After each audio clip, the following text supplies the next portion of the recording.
அனைவருக்கும் இனிய மாலை வணக்கம்.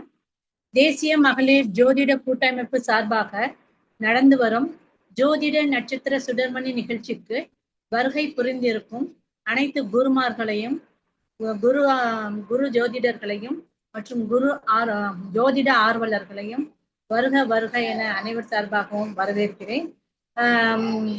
இன்றைய நிகழ்ச்சியின் முதலாவதாக கடவுள் வாழ்த்து. ஓம் சித்தி விநாயகனே நமக. ஓம் சரவண பவாய நமக. ஓம் சிவாய நமக. ஓம் அகிலாண்டேஸ்வரியே நமக. ஓம் காத்தாயம்மன் தாயே நமக. ஓம் நமோ நாராயணாய நமக. ஓம் அஷ்டலக்ஷ்மியே நமக. ஓம் அஷ்டதிக் காவலர்களே நமக. ஓம் தேவாதி தேவர்களே நமக. ஓம் எங்கும் நிறைந்திருக்கும் சித்தர்களே நமக. ஓம் கோமாதாவே நமக.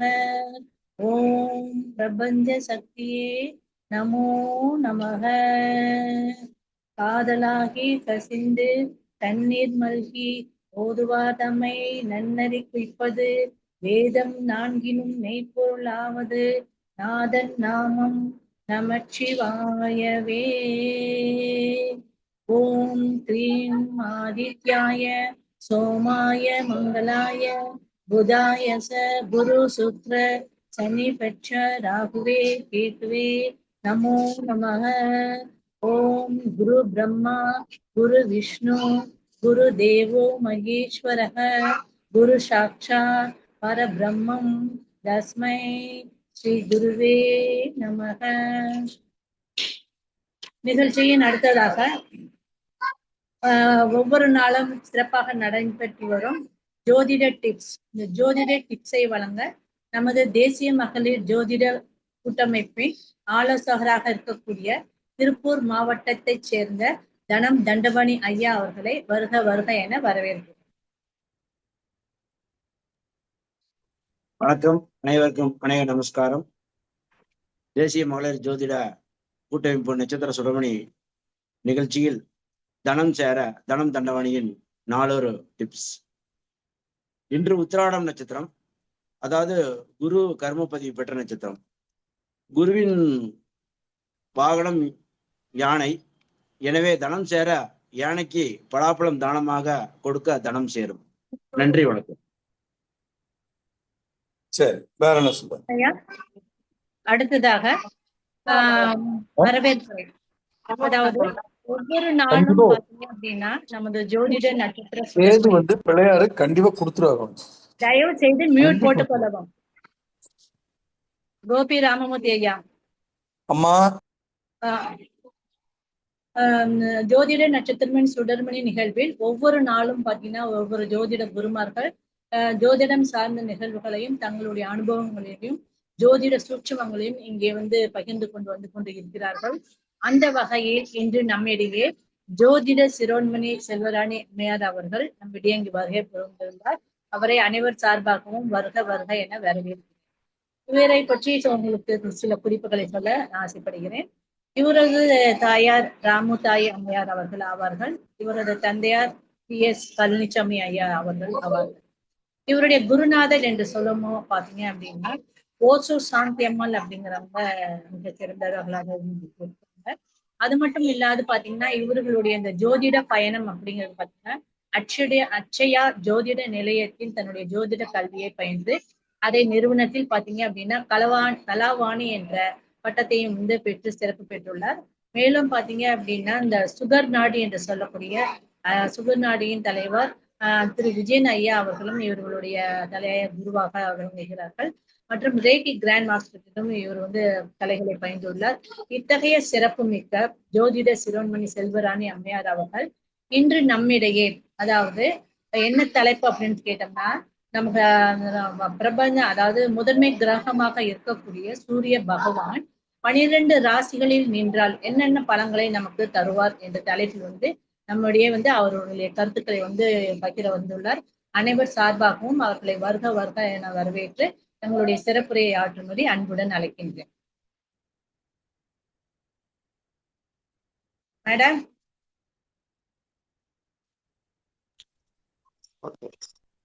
தேசிய மகளிர் ஜோதிட கூட்டமைப்பு தலைவி கனகாம்பாள் அவர்களுக்கும் டாக்டர் கனகாம்பாள் அவர்களுக்கும் மஞ்சுளா மேடம் அவர்களுக்கும் மற்றும் ஜோதிட குருமார்கள், பார்வையாளர்கள், என் ஜாதக தோழர் தோழியர் அனைவருக்கும் என் முதற்கண் வணக்கம்.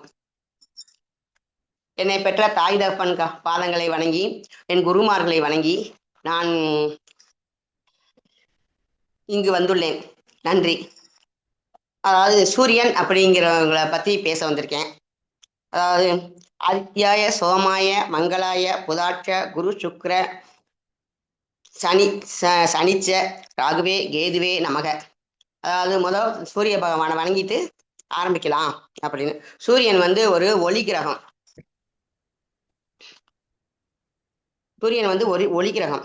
அந்த சூரியன் வந்து ஒரு அதாவது ஒளியை தரக்கூடிய ஆத்மகாரனாகவும் ஒரு அதாவது உயிர்காரகனாகவும் ஆரோக்கியத்துக்கு நாயகன் சூரிய பகவான். பூமியில பரிபாலகர். அதாவது பூமியில அவருடைய ஒளி படாத இடமே இல்லை.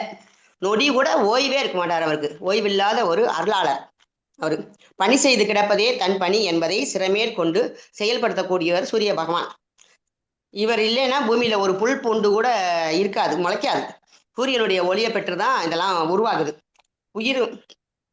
உயிர்களின் உற்பத்தி அணுக்களின் தலைவன். வழி வழியாக வரும் குலதெய்வம் முறைக்கும் சோமான். சந்ததியை விருத்தி தரும் சந்ததியை விருத்தி தரக்கூடிய ஒரு சக்திமான் அவரு. நல்லோருக்கு நல்லவனாகவும் பகைவருக்கு பகைவனாகவும் செயல்புரியக்கூடிய ஒரு சத்திரியன். இவ்வுலகில் இருட்டை நீக்கி பகல் வெளிச்சத்தை தரக்கூடியவர். அந்த வெளிச்சம் இருள் நீங்கி வெளிச்சம் தரதுனால நம்ம பொருள்களை வந்து நம்ம கண்களால பார்க்க முடியுது.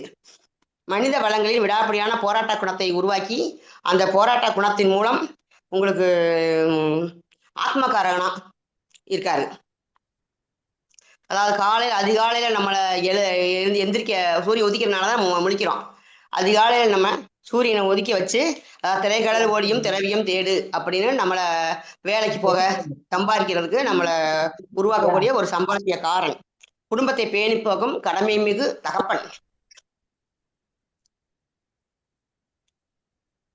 இவ்வளவு பெருமை மிக்க சூரிய பகவான் இல்லைன்னா இந்த ஜாதகமே இல்லை. ஜாதகத்தினுடைய நாயகனே உங்களுக்கு சூரிய பகவான் தான். உலகத்தினுடைய அதாவது ஜாதகத்தினுடைய மேசம் அப்படிங்கிற தலைப்பகுதியில சூரிய பகவான் உச்சமாகிறாரு. வாரிசுக்கு காரணமா இருக்கக்கூடிய 5ஆம் பாவகத்துல இந்த சூரிய பகவான் வந்து அதாவது குழந்தைகளுக்குரிய அதுல ஆட்சியா இருக்காரு. 5ஆம் பாவத்துல ஆட்சியா இருக்காரு. 7ஆம் இடத்துல தாம்பத்தியத்துல அவர் இல்லைன்னா கரு உருவாகவே உருவாகாது. அவர் மூலம்தான் குழந்தையே உருவாகுது. அப்படிப்பட்ட சூரிய பகவான் நம்மளுடைய ஜாதகத்துல 12 பாவங்களையும் எங்க இருந்தா என்ன ஒரு பலனை தருவாரு அப்படிங்கிறத பத்தி சொல்ல வந்திருக்கேன்.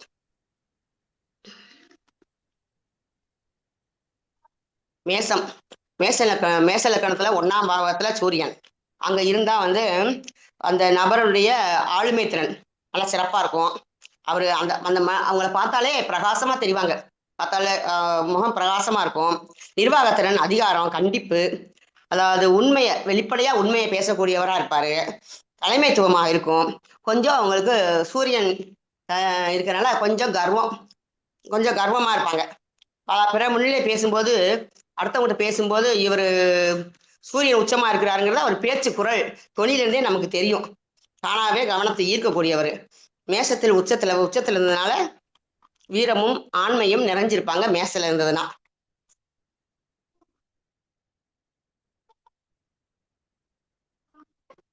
துலாம்ல சூரிய பகவான் நீச்சம். அடுத்து சூரியன் 2ஆம் பாவத்துல இருந்தா அதாவது அந்த குறிப்பிட்ட வயசுல குழந்தைங்களை சம்பாதிக்கிற ஆரம்பிச்சிருங்க. இந்த சூரியன் 2ஆம் பாவத்துல ரிஷபத்துல இருந்தாருன்னா குழந்தைங்க வந்து குறிப்பிட்ட வயசுல சம்பாதிக்க ஆரம்பிச்சிடும். தந்தை மூலம் ஆதாயம் வரவு இருக்கு. அரசுல நேர்மையான ஒரு நல்ல பதவி கிடைக்கும் உங்களுக்கு. அதாவது வாக்கு, கௌரவம், வாக்கு சொல் கௌரவம், அதாவது அந்த குடும்பத்துல ஒரு மரியாதையான நபர், பேச்சு திறன் ஆகியவற்றில் ஆழமான ஒரு தாக்கம் இருக்கும் அவருக்கு. இவர்களின் குரல் வந்து அதிகாரமிக்கதாக இருக்கும். 2ஆம் இடத்துல சூரியன் இருக்கனால அதிகாரம் இருக்கனால இருக்கும். இவர் சொல்ல பிறர் கேட்டு மதிப்பாங்க. எது சொன்னாலும் அடுத்தவங்க கேட்பாங்க. தந்தையின் வழியில பணம் சொத்து இதெல்லாம் அவருக்கு சேரும். அது 2ஆம் இடத்துல சூரிய பகவான் இருந்தாருன்னா. அடுத்து 3ஆம் பாவகம் மிதுனம். 3ஆம் பாவகம் மிதுனத்துல சூரிய பகவான் இருந்தார் அப்படின்னா அரசு ஆவணங்கள், அரசு சார் பத்திரங்கள், அதாவது அரசின் ஆதரவுகள், அதிகாரமிக்க இளைய சகோதரம் இதெல்லாம் அவருக்கு இருக்கும். தைரியம், உற்சாகம், கலைத்திறன்கள், எழுதுதல், பேச்சு, அதாவது பேச்சு திறமை, ஊடகத்துறையில ஒரு சிறப்பான ஒரு இடம் இதெல்லாம் இருக்கும். சகோதரர்களோட போட்டி மனப்பான்மையும் இந்த 3ஆம் இடத்துல சூரிய பகவான் இருந்தார்னா இருக்கும்மா. 4ஆம் பாவகம் 4ஆம் பாவகங்கிறது கடகம். கடகத்துல சூரிய பகவான் இருந்தான்னா அதிகாரமிக்க, அதாவது அதிகாரமிக்க கௌரவமான துணிச்சலான உங்களுக்கு திறனுடைய தாய் இருப்பாங்க. அவங்க அரசு சார் பணியில் இருக்க கூட வாய்ப்பு இருக்கு. அரசு வசதி அனுபவிக்கும் யோகம், அந்த அரசு வண்டி வாகனம் இதெல்லாம் அனுபவிக்கக்கூடிய ஒரு யோகமும் இருக்கு. தாயின் ஆசீர்வாதம் அவங்களுக்கு நிறைய கிடைக்கும். இவர்கள் வாழ்க்கையில வந்து தாயின் ஆசீர்வாதம் தான் முக்கியமான பங்கே. அவங்க தாய் அவங்களுக்கு நல்லா பாதுகாத்துக்குவாங்க. உங்களுக்கு அவங்க நல்லா அரசு கவர்மெண்ட் வேலையிலையோ அல்லது ஒரு நல்ல ஒரு நிறுவனத்திலையோ நல்ல வேலையில இருப்பாங்க உங்களுக்கு. அடுத்து 5ஆம் பாவகம் 5ல சூரியன். 5ஆம் பாவத்துல சிம்மத்துல சூரியன் வந்து ஆட்சி பெறுறாரு. சிம்மத்துல ஆட்சியா இருக்கிறாரு சூரிய பகவான். அதாவது பூர்வீக சொத்து அவங்களுக்கு கிடைக்கும். நல்லா ஜாதகருக்கு வந்து நல்ல ஆண் வாரிசு கிடைக்கும் 5ஆம் பாவத்துல சூரியன் இருந்தாங்கன்னா. புத்திரக்காரகன், அதாவது படைப்பாற்றல், புத்திரக்காரகன், நல்ல ஒரு கலை உணர்வு உள்ளவர், கல்வியில சிறந்து விளங்குவாரு. அதாவது வாழ்க்கையில கொஞ்சம், அதாவது கணவன் மனைவிக்குள்ள கொஞ்சம் ஈகோ பிரச்சனை இருக்கும். ஏன்னா சிம்மத்துல ஆட்சியில இருக்கிறாரு சூரிய பகவானால கொஞ்சம் ஈகோ பிரச்சனை இருக்கும். சூரியன் கன்னி 6ல, அதாவது ஜாதகருக்கு 6 நாளே நோய் உங்களுக்கு. ரத்த அழுத்தம், இதய நோய், வயிற்று வலி, அம்மை, சீரணம், வயிற்றுல உஷ்ணம், உங்களுக்கு கண் கோளாறு, அந்த இதெல்லாம் சூரிய பகவான் கொடுப்பாரு. அதே சமயம் சிலருக்கு வந்து அரசு யோகமும் உண்டு. அரசாங்க வேலையும் கிடைக்க வாய்ப்பு இருக்கு. எதிரிகளை வெல்லும் சக்தியும் உண்டு இந்த 6ஆம் பாவத்துல சூரிய பகவான் இருந்தாருன்னா. 7ஆம் பாவகம் துலாம்ல சூரியன் வந்து நீச்சம்னாலும் உங்களுக்கு அங்கேயும் அவருடைய பவர் இருக்கும். அதாவது நீச்ச வக்ரம் அப்படின்னு சொல்லுவோம். அதாவது அதிகாரமிக்க கௌரவமிக்க நண்பர்கள் கிடைப்பாங்க 7ஆம் பாவத்துக்கு. அரசு அதிகாரிகளுடைய தொடர்பு கிடைக்கும். உங்களுக்கு பெயர் பெற்ற நல்ல குடும்பத்துல இருந்து நல்ல ஒரு மனைவி, அதாவது பொண்ணு எடுக்கிறவங்க அல்லது கணவன் நல்ல ஒரு தரமான குடும்பத்துல இருந்து கிடைப்பாங்க. அவங்க வந்து அதாவது மனைவியோ கணவனோ அவங்க வந்து நல்ல நேர்மையான ஒரு கண்டிப்பு உள்ள ஒரு குடும்ப தலைவியாவோ தலைவராவோ இருப்பாங்க. மனைவி மூலம் ஆதாயம் கிடைக்கும் நிறைய. மனைவி மூலம் சமூகத்தில் அவருடைய நிலை வந்து உயரும். சமூகத்துல ஒரு கௌரவமா இருப்பாரு அவரு. மனைவி மூலம் வருமானம் வரும். ஒரு வேலை பார்க்குறவங்களா கூட ஒரு சம்பாதிக்கக்கூடிய ஒரு திறமுள்ளவங்களா கூட அமைவாங்க உங்களுக்கு. அடுத்து சூரியன் வந்து 8ஆம் பாவகத்துல விருச்சிகத்துல ரகசிய அறிவு, ஜோதிடம், யோகம் போன்ற துறைகள்ல வந்து ஈர்ப்பு அதிகமா இருக்கும் 8ஆம் பாவத்துக்கு. அரசு விரோத செயல்கள், அரசால வந்து அவமானங்கள், அரசு தண்டனைகள், தந்தை மகனுடன் வில்லங்கம், சண்டை சச்சரவு, அரசு வழி அபராதம் முதலியவை ஏற்படும். அதே சமயம் ஆன்மீக வளர்ச்சி நல்லா இருக்கும். அதாவது கடவுளை கும்பிட செய்ய நல்ல தெளிவான ஒரு வளர்ச்சி கிடைக்கும் உங்களுக்கு. 9ஆம் பாவகம் 9ல வந்து தனுசுல சூரிய பகவான் இருந்தான்னா அதிர்ஷ்டம். அதாவது அதிர்ஷ்டமான பாவகம் தந்தையினுடைய பாவகம், தந்தையினுடைய ஆசீர்வாதம் கிடைக்கும் அவங்களுக்கு. ஆன்மீக வாழ்க்கை வலுவா இருக்கும் அவங்களுக்கு. நேர்மையான கண்டிப்பான புகழ்பெற்ற தந்தை இருப்பார், அப்பா இருப்பார். புகழ் வெறும் மகன் தந்தை உறவு இருக்கும். தந்தை வழி முன்னோர்கள், அதாவது இந்த இடம் வந்து தர்மஸ்தானம், 9வது இடம். அதனால தந்தை வழி முன்னோர்கள் தர்மஸ்தானங்கிறதுனால ஊருக்கு உழைப்பவராக இருப்பாங்க. அதாவது ஒரு கட்சியில இல்லைன்னா ஊருக்குள்ள ஒரு நல்ல ஒரு பெரிய மனுஷனா இருந்து ஊருக்கு உழைக்கக்கூடிய ஒரு தகுதி அதில் இருக்கு. 2வது அரசுல கௌரவ பட்டம் பதவியும் கிடைக்கும் அவங்களுக்கு. ஆன்மீக ஆசானாவும் அவங்க ஆகலாம். அதாவது 9ல சூரிய பகவான் இருந்தாருன்னா, 10ல மகரம், 10ஆம் பாவத்துல சூரிய பகவான் அது சூரிய பகவான் மகரம் கர்ம பாவகம். அதுலயே அரசின் உயர் பதவி கௌரவம் பெற யோகம் இருக்குது உங்களுக்கு. தலைமை பதவி, பிறருக்கு அதாவது அடுத்தவங்களுக்கு தலைவர் ஆகுதல் இருக்கு. இத்தகைய இயல்பு பெற்ற தந்தையின் மகன் தொழிலுக்கு தேவையான அரசு உதவி கிடைக்கும். அரசு வழி நடத்தும் நிறுவனங்கள் இந்த மாதிரி இதில் அவங்க வேலை பார்ப்பாங்க. அவங்க தொழிலில் பெரிய வெற்றி கிடைக்கும். அரசாங்கம் அதிகாரம் வழியா, அதாவது கவர்மெண்ட் வழியா லோனு, மற்றபடி இந்த மாதிரி எல்லாம் வாங்கி தொழிலை நல்லா இம்ப்ரூவ்மெண்ட் பண்ணி நல்ல தொழிலாவோ வரலாம் அவங்க. சூரியன் வந்து 11 ஆசைகள் நிறைவேறும். நண்பர்கள், சங்கங்கள், அப்புறம் சமூக வட்டாரங்கள், அது வழியா ஒரு வளர்ச்சி இருக்கும் அவங்களுக்கு 11ஆம் பாவகத்துல. அதனால அதாவது அரசாங்க அனுகூலங்கள் பெறலாம். மூத்த சகோதரம், தந்தை மகன் உறவு மூலம் நல்ல ஒரு வருமானம் கிடைக்கும். அதாவது 11ல சூரியன் நீச பங்கம் ஆச்சு அப்படின்னா ஒரு பெரிய வெற்றியை, நல்ல சிறப்பான வெற்றியை கொடுக்கும். நீசபங்கமாக ஆச்சு அப்படின்னு சொன்னா பொதுமக்கள் வந்து அது பொதுமக்கள் வழிபெற்று அங்கேயும் பொதுமக்கள் நல்ல சிறப்பான பேர் வாங்கலாம், நல்ல பேர் வாங்கலாம் உங்களுக்கு. மீனம் வந்து சூரியன் மீனத்துல 12ஆம் இடத்துல சூரியன் இருந்துச்சுன்னா வெளிநாடு, ஆன்மீகம், தியானம் ஆகியவற்றில் கவனம் வந்து செல்லும். அதிகாரத்தை ஏற்க விரும்ப மாட்டாங்க. தனிமையை ரொம்ப விரும்பக்கூடியது 12ஆம் பாவகம். மறைவு சாதம். அதனால மறைவு எதிரிகள் உண்டு. அரசு வழியில ஆதாயங்கள் பெற இயலாத வழி உங்களுக்கு. தந்தை மகன் உறவும் நல்லா இருக்காது, அங்கேயும் சண்டை சச்சரமாத்தே இருக்கும். அரசால தன விரயம், அதாவது இந்த வரி கட்டுறது இந்த மாதிரி சின்ன சின்ன பிரச்சனைகள்லாம் வரும் உங்களுக்கு. அதாவது நான் சொன்னது பூராமே சூரியன் பலமா இருந்துச்சுன்னா 12 பாவங்களுக்கும் இந்த பலன் இருக்கும். அதே சமயம் நீச்சமாவோ சூரியன் பாவகிரகமாவோ இருந்தா இந்த பலன் வந்து அப்படியே தலைகீழா மாறிடும். இந்த இது உங்களுக்கு இதாகாது.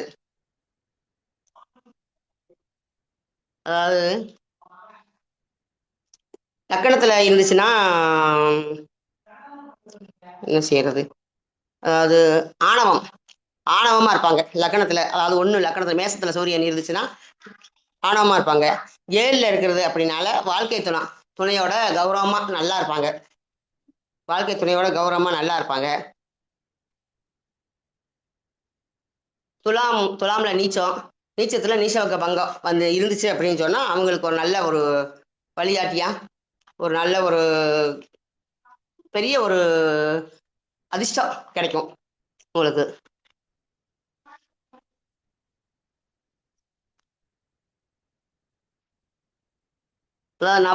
நவநாயகர்கள்லயே சூரிய பகவான் முக்கியமானவர். அவர் 7 கிரகங்களையும் குதிரைகளா பூட்டி வலம் வந்துட்டு இருக்காரு சூரிய பகவான்.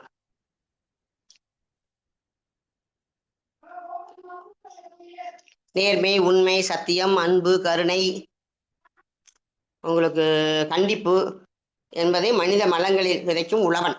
இத்தனைக்கும் உரிய இவனே உங்களுக்கு ஆதவன்.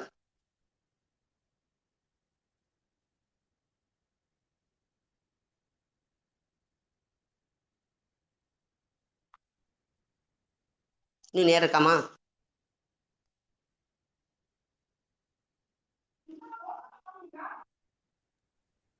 நிறைவு பெற்றதா? ஆமாங்கம்மா. ஓகே, நல்லதும்மா. அடுத்தது நிகழ்ச்சியின் அடுத்த படியாக நன்றி உரையை வழங்க ஜோதிட குழுவின் ஆலோசகராக இருக்கக்கூடிய திருப்பூர் மாவட்டத்தில் தனம் தண்டபாணி ஐயா அவர்களை வரவேற்கிறேன். வணக்கம், அனைவருக்கும் நமஸ்காரம். தேசிய மகளிர் ஜோதிட கூட்டமைப்பு நட்சத்திர சுடர்மணி நிகழ்ச்சியில் இன்று 45வது நாள். 45 4 5 கூட்டினால் 9. 9 என்பது செவ்வாய் குறிக்கும். அம்மா அவர்களுக்கு ஆங்கிலத்தில் செல்வராணி என்பது 9 எழுத்துக்கள் கொண்டது. மேலும் செவ்வாய் என்றாலே சிவப்பு, எனவே அம்மா சிவப்பு நிற புடவையில் உள்ளார். மேலும் இன்று சித்தி நாம யோகம், இதனுடைய யோகி செவ்வாய். மேலும் யோகியுடைய ஸ்தலம் எட்டுக்கண் எண்கண் முருகன், அதாவது 14/2/2026. இதை கூட்டினால் 8. 8 என்பதால் எண்கண் முருகனை வழிபடுவது யோகியுடைய ஸ்தலம். மேலும் 8 என்பது சனி பகவான், இன்று சனிக்கிழமை. மாசி 2, அதாவது 2 என்பது சந்திரனை குறிக்கும், எனவே பெண் ஜோதிடர். மேலும் இன்று உத்திராட நட்சத்திரம். உத்திராடம் என்பது சூரியனுடைய சாரம் பெற்றது, எனவே அம்மா அவர்கள் இன்று சூரியன் 12 பாவங்கள் என்ற பலன் பற்றி பேசியுள்ளார். மேலும் சித்தி நாம யோகம். இந்த சித்தி நாம யோகத்தின் முதல் எழுத்து ஆங்கிலத்தில் எஸ் என வரும், எனவே அம்மாவின் பெயரில் எஸ் முதல் எழுத்து தான் வருகிறது. மேலும் உத்திராடம் என்பது குருவுடைய கர்ம பதிவு பெற்ற நட்சத்திரம். குருவின் நிறம் மஞ்சள், எனவேதான் அம்மா இருக்கும் இடத்தில் பின்புறம் மஞ்சள் நிறத்தில் ஸ்கிரீன் உள்ளது. ஓகே, அம்மா இதுவரை 12 பாவத்தில் அனைத்து தகவலையும் மிக சிறப்பாக கூறினார்கள். அம்மாவுக்கு கோடான கோடி நன்றி. மேலும் இதுவரை பார்த்து கொண்டு செவிசாய்த்து பொறுமையாக கேட்டுக்கொண்டிருந்த அனைத்து குருமார்கள் மற்றும் ஆர்வலர் அனைவருக்கும் கோடான கோடி நன்றி. இந்த நிகழ்வினை ஏற்பாடு செய்து கொடுத்த டாக்டர் கனகம்பாள் மேடம் மற்றும் நிகழ்ச்சி ஒருங்கிணைப்பாளர் அனைவருக்கும் கோடான கோடி நன்றி. வாழ்க வளமுடன். நன்றி, வணக்கம்.